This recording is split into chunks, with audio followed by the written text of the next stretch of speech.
Hey YouTube, how you doing tonight? Scarpad from Scarpad's Domain with you. And tonight we have a film from a young director called Martin Scorsese. Now, when this movie was coming out in 1985, he had already done a couple movies on his belt. Biggest one was Mean Streets, and then he did another one called King of Comedy. And King of Comedy, while it became a cult classic years later, really was tepid in his response. So he didn't have a hit on his hands. He was going to want to do The Last Temptation of Christ. Couldn't get funding for that movie. So instead, he did this one. After Hours, it has become a well-known cult comedy in itself. Came out in 1985. I remember seeing it back then. And, basically, it's a movie that covers what happens if you're like a young professional man, like such I was, worked in an office, bored out of your skull. You want the adventure, you want something to happen, and what happens turns into a bloody nightmare. Now, this film was supposed to be directed by Tim Burton. Tim Burton passed on it, and Martin Scorsese picked it up. And to kind of discuss this all with us tonight, my co-host, Dylan. How you doing, Dylan, from Dylan's Horror Show? What's up, brother? Watching with Martin Scorsese tonight. Yep. And something that's a little different for Martin. Wasn't really known for comedies, black or otherwise.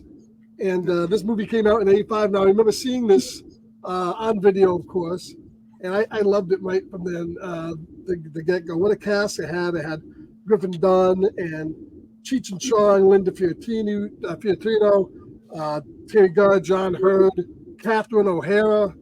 I mean, this movie had all the people that you knew, and it was really a good, weird vibe to this movie. You know, I worked in an office for 23 years, so I could understand how bored you are. And this guy is bored out of his mind and decides to go out and get coffee.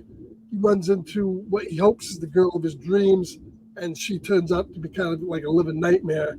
First thing that happens to him is his money blows out the window. He has no money to get around. Of course, this was back in the day before phones. I had no money for phone booths, stuck in an area that he didn't know with a bunch of weird people, and coincidence brings him. So basically that everybody he meets is kind of associated with everybody he's already met, and they lead him throughout this whole urban nightmare. There's so many good, interesting scenes in this movie, and I think Martin Scorsese said, he just considered this to be like a yuppie nightmare. But if you look at this movie, and people, if this movie came out now, they would all be crying, "It's woke!" Because if you look at this movie, this man gets like emasculated by like every woman in this movie. The first girl he meets is Kiki Bridges, who is supposed to be what's her face, Rosanna Arquette's roommate. She's not, but he meets her. She bosses him around. She's kind of mannish, and she really gets over on him. Then Rosanna Arquette refuses to kind of like sleep with him. The next one he meets is Terry Garr. She takes him home, and she's nuts. And then he meets Catherine O'Hara, who basically sets vigilante groups after this guy because the boyfriend of Rosanna Arquette, who has killed herself, asked him to go up to his apartment, and now he's tagged as a burglar. So, yeah. And it's an interesting. Cheech and Chong are basically the burglars. Yeah, and it's a very interesting cinematography in this movie. All these shots with the keys falling on him, and then that's happened a few times in the movie. You get the great wide shots of the darkened streets when he's being chased by the vigilante groups. It's just like the nighttime scenes of Taxi Driver. Yeah, kind of like Taxi Driver, but was a little skewed on its edge. And of course, this guy's from a whole nother world. Everybody meets is out there. Will Patton is the bondage guy, and and he goes through this nightclub where they have a Mohawk night, and they chase him through the thing. But there's so many quirky characters in here, from Terry Garr playing the waitress to Catherine O'Hara, who's a little nuts there. She always plays great. She always plays a dingbat, crazy. Yeah, that scene where he's trying to call, and she keeps on fucking reading the numbers off, so he flicks up the call. I mean, No, I really fucking forgot. Take my phone call, please. but this guy, all the shit he goes through, he go, I just want to go out and meet a girl. I didn't want to have to die. Yeah. He meets the gay guy there in the street, and the gay guy thinks he's gonna, get over on him. He's talking about all his troubles. Yeah. John Hurd plays the bartender there, and he's kind of nuts. But I love how this movie is almost like one big bookend, because it starts off with him. It starts off with him at work, and it ends up with him at work, and everything in between. I love like his, the is his second he nightmare. makes it back, like after he's been like basically covered in like that one, even though it's not that same Kiki lady that does Right. all the arts, all like the artistic Right. stuff, finds this other lady who has like a whole room of these A statues. studio. Yeah, I was thinking to myself, when you're thinking to yourself, who the fuck is in those things? Exactly. And she covers them in that, and she's like, that's what I thought. I was like, this is gonna get real dark, even darker. Would have liked to see where she's like, no, shut up, you got me in this now, and I like now I have to make sure that they're actually gone. She tapes his mouth shut. Yeah. And I'm like, oh, dude, this. But then fucking Cheech and Chong steals them. And then yeah, my statue, man. He falls out of the What do band. you know about art, man? What do you know? He's like, this stuff is priceless, man. And so when he meets Terry, he meets Rosanna Arquette, and she's out there. She's broke up from the bartender, and she ends up killing herself. And the bartender's She's pills. like, she's still married to some guy that lives in Turkey, living in his apartment with the other girl who's the bartender, with the BDSM shit. And then she has like a boyfriend who's the bartender, and then she's still she's trying to talk to Griffin Dune. It's like she is like, and then she's talking about how she got raped by some guy like in this very apartment or whatever. And he's already freaked out because the whole sense of like dread in this movie is palpable. The tube of shit, and then he finds the burn book. The horrible burn book, so he's thinking this girl has some kind of horrible burns. Yeah, and it ends up later on. Well, I thought he was thinking that she had like freaking crabs or something. That's no, he thought she was burnt. That was a book of burns. Oh no, I was talking about the ointment. Remember, he pulls out that ointment. that was right for burns. I was thinking of like burn, like a burning sensation. No, like burns, and they get the book, and it's all people who've been burnt, and they show it to you real quick in images. So he's thinking this girl. That's what he said to her. I take it you have some sort of burns. Yeah. And she goes, what? And then when he looks at her later on, she's like, perfect. There's nothing. Perfect. Yeah, because they almost like they show like little like a bit on her leg, and it looks like she has some huge scratch or like maybe I'm guessing a burn, but it ends up being a tattoo. Right. But it looked like they were implying that it was a burn or something, so that kind of freaks them out too, because it's like kind of more like in her area. He told the story about when they put him in the hospital next to a burn patient, and then she comes in after taking off her clothes and getting in the bathroom. She's got a candle, so he's thinking, "What the fuck is she gonna burn me now?" Whole thing is the whole thing had you really felt the threat of this, even though it was a dark comedy. You felt this guy's dilemma. This guy, and then he loses his money. And then he ends up going to the girl's apartment, and he finds that $20 bill stuck in the fucking the statue. Yeah. Then the guy's and the whole part of the movie ends up being that he's like, I just want to get home. Yeah. At first, when he tells Rosanna Arquette that she's like, oh, I hope you don't work till you don't have to be up early. Like, no. So that's when I was surprised. Like I thought when he landed in front of that building. Yeah, he just lied. That was his work. Yeah, it was his work. Because she's like, I just feel like talking to you all night. He lied because he thought he was gonna get laid. So he lied. Right. Hey, New York, you're in Soho in New York. The city never sleeps. It's always something going on. Yeah, who does? But yeah, it just becomes about him being like, I just want to get home, and he's basically stuck in Soho. He doesn't have the money for the train. The guy won't lend him the fucking 30 cents. 40 cents. The train prices just went up. Yeah, just went up. Like, what? Yeah. Did you know that? Did you know that? Yeah, I did know that. Well, I didn't know that. Yeah, dude. There's so many circumstances. Then he goes in that thing in the Terry Gurr, the waitress there, writes in that note, "Help! I need to get out of here." Yeah. You know, and she's got the fucking beehive like from the '60s, and she's off her rocker. Yeah. And then she ends up doing the picture that says he's the burglar. Right, putting it all around the fucking neighborhood. And then there's the other crazy chick who he meets like at that.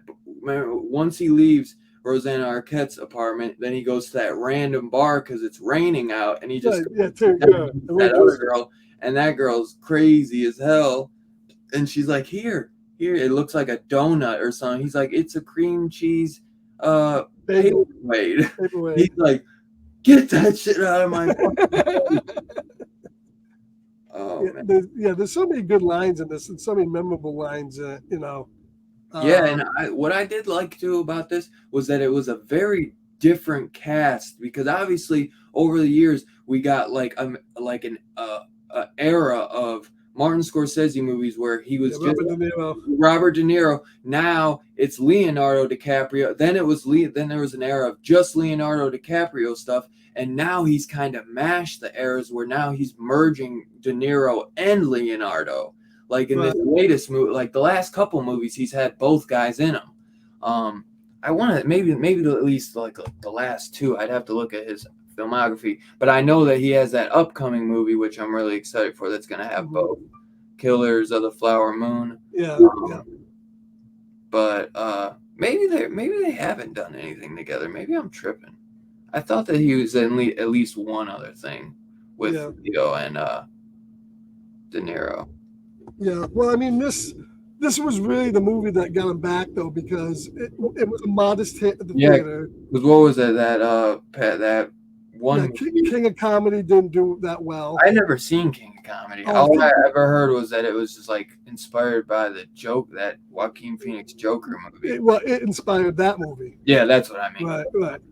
But yeah, it's a good. I mean, it's a very.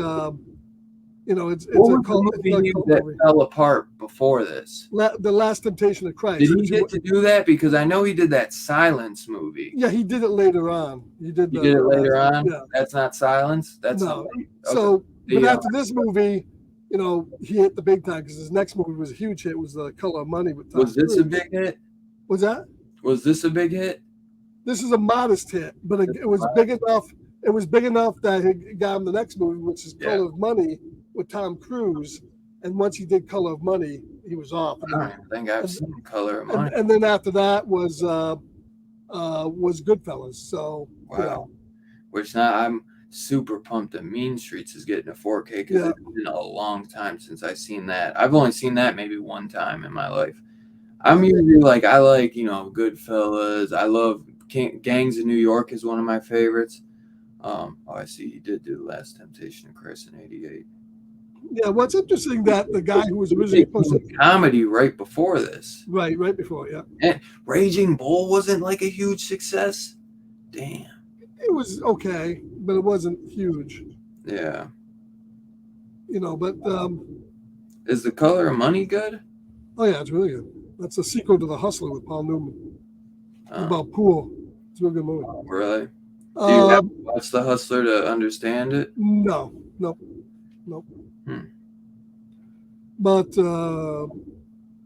what does it say? Yeah, Tim Burton was supposed to direct this originally. You can tell. That's what I wanted to talk about too. And he passed on it. Like Tim Burton, basically, like what was it? Griffin Dunne is like a producer too, and he they wanted Tim Burton, which would have been great as well. I actually think. Though between these two, they're totally. It probably would have been even weirder. I think it would have been even weirder for sure, and maybe like less comedy. I feel like, but once they brought Martin Scorsese into it, he's like, nah. He's like, I'm not gonna stand in the way of Scorsese. And Tim Burton basically just gave it to him. And I told you this was my first time watching this, and yeah, dude, I had a fucking blast with this. I thought it was fantastic. And like I was saying, I love that he used like a different cast where it's always become very similar actors. He reuses a lot of the same people, and this was like a whole different cast that I've never seen him like use again. Right. You know, But Griffin Dunne was great in this because he played desperate and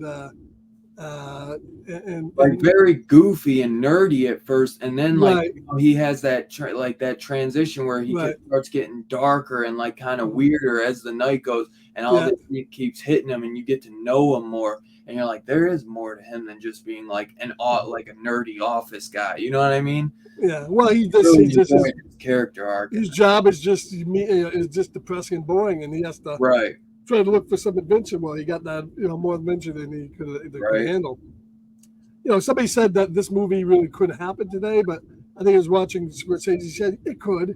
I mean, all would have to happen is the phone gets stolen, it doesn't work, service is out. It doesn't take much to do that. Yeah, exactly. Because even here, back in the day of phone booths, there was no phone booths in this area at all, and so he didn't know it was very ominous out there when they shot the streets and he's walking through it the way they did the lighting. They had the lighting kind of like shooting up from the bottom of them, so he like cast all these big shadows and stuff. Yeah, the lighting director was really good on this movie, and Scorsese, man, whoever shot this for him did a great job because the movie looked great. Yeah, considering most of it's in the dark, very little of this is in the bright lit area. Yeah, I really enjoyed this movie. Let me see. Michael Ballhaus was the director of photography, and he did Goodfellas, Bram Stoker's Dracula, the Francis Ford Coppola, Gangs of New York, The Age of Innocence, The Departed. So he's definitely done a lot. Air Force One, Wild Wild West, Primary Colors, Sleepers, which I love that, Outbreak. Yeah. I'm sure he's done more, but yeah, that Last Temptation of Christ as well. So it seems like he's definitely done a lot with Scorsese. And this was a very diverse musical score. The score itself was done by Howard Shore, but there was a lot of classical music in this. Like the whole beginning's classical, the ending's classical. It's got a lot of '60s songs in it. Terry Gar's listening to the Monkees and all this older stuff. So it has an interesting mix of music, and I really love the classical stuff at the beginning. At the end where he goes in, he's covered in plaster. He sits down at his desk, and they do that shot with the dolly camera where it goes around the whole office, just avoiding him all the time. And that was a really cool ending to the movie, I thought. Yeah, that was cool. But I remember liking this film right from the get-go. I really you told me you really loved it, man. So it's in my top 5 of right up there. Of one of my favorite movies. All time or Scorsese favorites? All time. All time. Wow. Yeah, because when I first put it out, I was like, man, he loves this so much. And at first I was like, I don't know if I'm gonna like this. And the more I got into it, and the more you kind of get to know Griffin Dunne, I was like, oh man, yeah, I'm really starting to like this. Yeah. Because at first, it kind of starts off a bit slow, and you just think like, oh, this guy's like, and then it's like, I was just not, the whole cast threw me for a loop, like I say, because it's just, he's so used to. Well, it could have been, it's a little bit dated by the fact that, New York's not kind of like that anymore. That's the one thing I love though about it is I love like the old New York like that, man. The 80s vibe to it. Exactly. And this whole movie was shot basically 95% was shot at night, New York, and that's just that. Well, and that helped him out because he wanted it to look totally abandoned. Yeah, and not a car in the fucking street. Right. When he goes out, and it did look that way. So I love that. Plus, he shot a lot of it when it was raining too, so that people were off the street. There was a lot of people on the street. Yeah, and it seemed very quiet and just. And he even had Dick fucking Miller in this movie. Any movie that brings in Dick Miller. Yes, dude, I love that, dude. And I don't know if you watched the deleted scenes, but both John Hurt and Dick Miller got more to do, but they cut it. Really? But, yeah. But I all the things he cut, I'm glad he cut because it was stuff that would have slowed it down way too much. That's Yeah, what I it was liked about this movie. This movie moved at a pretty good clip. You know, it always was going somewhere. He was never sitting anywhere for very long. Once he gets out of the office, it goes full blast, and it just keeps going and going and going to the next bullshit, to the next crazy ass shit, to the next one, you know, like, or the next crazy situation to the next one. He just like, he sits down, he's like, oh wait, I forgot I had this note in my pocket. I gotta go to this crazy fucking headbanger, you know, club, like, and then after that, he's like, oh shit, I gotta go back and get my keys. Fuck, he's still closed. Now I gotta go back to this crazy blonde haired chick. Let me go check and see if the bar's back open. Oh, it's open now. Fine. Hold on, I gotta go back here and check something. Fuck, now the bar's closed again. What the fuck? And it's just like, it kept moving. And I really liked the pace of that. I thought it's just like, you know, it was just intriguing and interesting the whole time. You're just, you know, and he's dealing with he's going nuts, and is like you like almost feel just like him in the movie, because you're like, these fucking people are nuts. Like, what is going on? Like, after hours, it's like the madness comes out. Exactly. I love the title of it just for that. It was, yeah, man. I really fucking. I love it. The scene after he finds her dead, he's calling the cops. And he posts up the picture. Yeah, the dead person with like an arrow. arrows. Dead person in here. Oh my god. Fucking crazy. Yeah, he never even ends up getting to tell I think her name is Kiki or something. He never gets to tell her that the girl's dead. Crazy, dude. What does it say? And then of course I asked if you spotted the cameos. Scorsese's was in the club there, and then Scorsese's mom's in the restaurant in one of the scenes. She's also the voice on the answering machine when he's in the guy's apartment. The guy's mother calls him. That was Scorsese's mother doing that. Scorsese always has his relatives in the movie somewhere. If you look close. Yeah, I know his mother. I didn't peep his mother in this though, but I did see him. I have to go. I might rewatch him and I have to look out for her. Yeah, just like if you spot like Nicolas Cage, his last name is Coppola. He is the brother of Sofia Coppola, and Francis Ford Coppola is, I think, his uncle or something. So, really? And Scorsese knows them all, so that's why they always put people in their movies there like that. Yeah. I had no idea Nicolas Cage was related to Coppola. Yeah. Wow. But every day. But yeah, I definitely I've watched this maybe 20 times, and I love this movie. And every time you watch it, how'd that 4K look? And the 4K looked really nice. They really cleaned it up, especially because it's at night and it's dark and it's HDR really helps it. They did a 4K and a Blu-ray, I think. Which the Blu-ray will have the 4K transfer, but it's going to be a Blu-ray. Yeah. Right. Hopefully, one day the 4K will go down in price. But for now, this one though, I had to like put it on English because that's a French disc I had. I sent there. But it looked fine. But I just enjoyed watching it for my first time. And if you watch it again, you'll catch more and more that you miss, because there's a lot of stuff happening in the movie, and you have to listen to the dialogue where there's a lot of stuff dropped in the dialogue. That's why I wanted to really put my time into this when I watched it, because I like turned the lights off and just turned it up, and just because Scorsese movies you gotta take serious too. You know what I mean? It's like he throws so much at you. So yeah, my favorite scene in the movie. I don't know if you have a favorite scene, but my favorite scene in the movie is after he's being chased through the neighborhood by Catherine O'Hara, and he climbs up the building, and he's sitting in the fire escape, and he's looking all around. He's looking over, and there's these couples fucking in the window. He looks over again. It reminded me of Rear Window, and the guy's arguing with his wife, and his wife pulls out a gun and shoots the fucking husband dead. And Griffin Dunn, he goes back and he goes, probably gonna get blamed for that. Dude, I feel like I missed that. Yeah, he really missed it. Oh my god, that's why you had and they got the music playing in the back. I'm probably gonna get blamed for that. Oh my god, that's hilarious. Yeah, I mean, if you go back and you rewatch it, you'll see a lot of stuff that you missed. Yeah. Oh, dude, I definitely will have to rewatch this one. But it's on my, even top 5 movies, but yeah, if somebody's gonna ask me what are my top Scorsese movies, this is in it. This is one of my top movies. Did it come with the slip like a regular Criterion release, or is it just the case? Right, like those like kind of slip-in cases. I think it has a slip-in case. Yeah. Okay. So I'm gonna wait. I'm hoping they'll do like they do Criterion. They do a half price there, yeah. Because otherwise they're like $50. I want to get that in the mean streets at some point.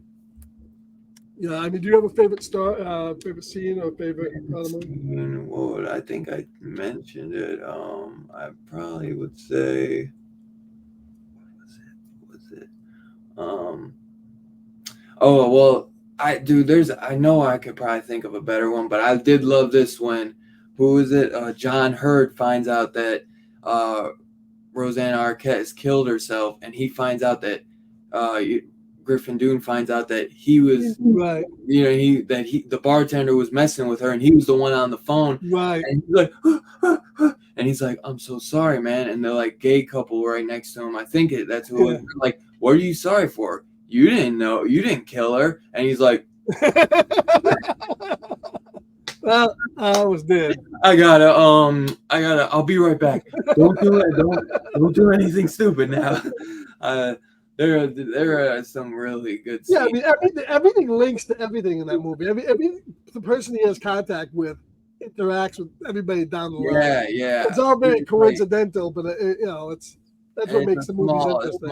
A small town too, But then maybe my second favorite scene would just be like when he gets like all wrapped up in the clay suit or whatever, and then Cheech and Chong just come, because you think like, oh shit, bro, this dude's about to be like, like turned into he's gonna be down there forever. Yeah, exactly. He's never going home. That's what I didn't know.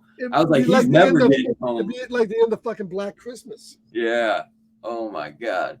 But yeah, they come in, and I thought that they were real, like, because this movie is a very dark comedy, and I thought they were a very lightness to it. They kind of, you know what I mean? Right. Like very light comedic charm. Yeah, I was so surprised. I was like, holy shit, Scorsese got Cheech and Tommy Chong in his movie. Yeah, like, that was at the height of their popularity. Of their career. I was going to say they were huge at that point. And they were the perfect comedic touch to have in this movie. Yeah. So we still got to do Cheech and Chong too. We got to do, of course, the best one there, the Up in Smoke. Up in Smoke, yeah. They're all pretty good. Yeah. I thought they were all goofy as hell. We'll definitely do Up in Smoke at some point. Up in Smoke is definitely a one worth doing. I know I have it. Yeah. So. Oh yeah. But but there's still this is the definition. This is definitely a cult movie. It's still not very widely known, but it got a 4K from Criterion. But Scorsese and Scorsese, right? And says he's gonna get a Criterion. But if you guys out there haven't seen it, it's well worth hunting down and watching it, because like we said, Criterion just put out a 4K and a Blu-ray. So and ever since this movie came out, I know I've watched a lot of stuff. I keep an eye out for Griffin Dunne because I just like him. And of course, he was good in American Werewolf in London there, right? He's the best friend, right? He's the best friend, yeah. Mauled. I didn't even know to think of that until you just said that. I was like, and fuck, that is Griffin. And then he had, I know he was in Who's That Girl with Madonna. And there's a bunch of other movies. And he's been on a ton of TV shows and stuff. So, yeah. I know he's a producer. He was more of a producer than he was an actor. That's what I was gonna say. And he produced a lot of stuff. Yeah. For that Geffen company, like Risky Business and stuff like that. So. Yeah. But definitely one to watch if you haven't watched it. Definitely a lost 80s gem, I think. Yeah. One of Scorsese's more interesting movies. Without a doubt. So, what's your rating on it? I love this movie. I'm giving it a 5 because I just love the script. It's very smart.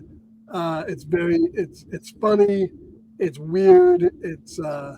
It's kind of like a nightmare too in parts. It's a very unique Scorsese film. Very unique Scorsese movie. No, he's never done like King of Comedy. That's not a dark comedy, is it? Yeah, it is kind of. But not like this. Yeah. But he doesn't do many comedies. He does comedies in his movies. Comedy, obviously, in his movies. Comedic here and there. This is more in his era where he did more attempted to do some interesting things. Yeah. Now if we see Scorsese, if he's not gangsters, we're disappointed. But Yeah. there was a time when he didn't just do that. So, Right. but definitely a 5 for me. I love this movie. Hell yeah. One of my favorites. I think this isn't my favorite Scorsese movie, but I did really, really enjoy it, and I think that it could have room to grow. I almost want to give it a 5, but I have other Scorsese movies I'd put above it, so I don't think I can give it a 5. I'd go 4 or 5. Yeah. Very fucking awesome movie. I cannot wait to rewatch it and pick up some of those little subtle things that you just mentioned. I had a blast on my first time. And we'll have to do King of Comedy too, and we'll do Mean Streets. We'll have to do King of Comedy too, and Mean Streets when that Criterion comes out. That'll be perfect when the Criterion comes out. There's a bunch of people will be wanting to review that, and it's been a long time since I've seen that. Like I said, I've never seen King of Comedy. I keep meaning to watch it because, especially when Joker came out, I wanted to watch it to like prep for it, but I just never got to it. So. Yeah, that'll be fun. I love Scorsese, man. And I'd love to do Gangs of New York because it's been a while since I've seen that. Gangs of New York is one of that's a good movie too. Yeah, that is such a good one. Yeah. Cool, man. I'm glad you enjoyed that. Yeah, I didn't know if you would. I didn't know if you would enjoy that. Dude, the first 20 minutes I wasn't sure, but I really got into it after, and because it was just like I was like, whoa, this is different. This is not like my normal Scorsese movies I'm thinking of. So when I sat back and I was like, dude, you know what I mean? It's like, you know me, bro. I'm gonna give everything the worthwhile shot, and I fucking was like, wow, dude, this really came together, and like you said, everything kind of connects in some way, and I really ended up enjoying it. I think it could end up going to a 4.75. After on second watch, this is definitely one I'm going to be watching throughout the years. I love in the scope of this guy's life, everything came full circle. He's back where he was by the end of the movie. Right. So that's what I found very interesting too. It's like a slice, and they did it really well. What's that? Hot, man. It's hot. That's right. It's hot. So I'm glad you liked it. I really did enjoy it. I thought that was a really good dark comedy. So now fucking Horror Fest is here, huh? I guess. Yep, I guess it will should be interesting. This should be an interesting Horror Fest. I think it's kicking off with a great movie I've never seen. Maniac. Never seen Maniac. Never seen it. Shit. So at some point we'll have to do the Elijah Wood one too. I understand Kayla Monroe's in this, right? Kayla Monroe, is she in this? Maniac? Isn't she the girl that gets the fucking skinned? I think I'd have to see. I'm pretty sure. Yeah. I'm not sure. So I'm looking. I got the 4K. I can't wait to see that. So that should awesome. Be 4K. So looking forward to doing that tomorrow. There's no way I wanted to start with. I wanted to start with a fucking bang, bro, and nothing is better than Maniac. Maniac is. I think you're gonna fucking love this movie, dude. I watched last night. I watched Blade in the Dark, which was, an okay giallo film. Is it? Yeah, because I wanted to get that Vinegar Syndrome released, but I don't know if I'd say it's my favorite, but it had some interesting things in it. Yeah, I know. It's got some cool kills in it, but yeah. Not as many as you would think, but it does pretty well.